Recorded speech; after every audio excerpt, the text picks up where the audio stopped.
ओले पड़े हैं।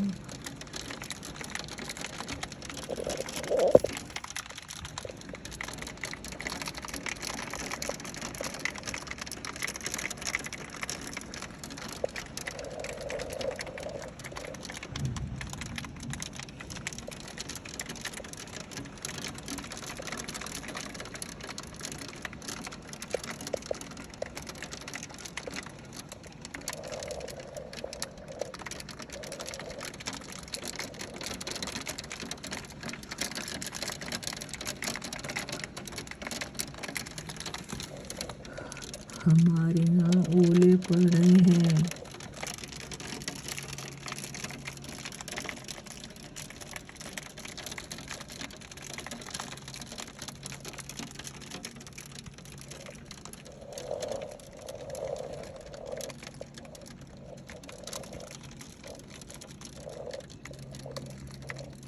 आज 8 मई है और ओलों का आलम देखिए।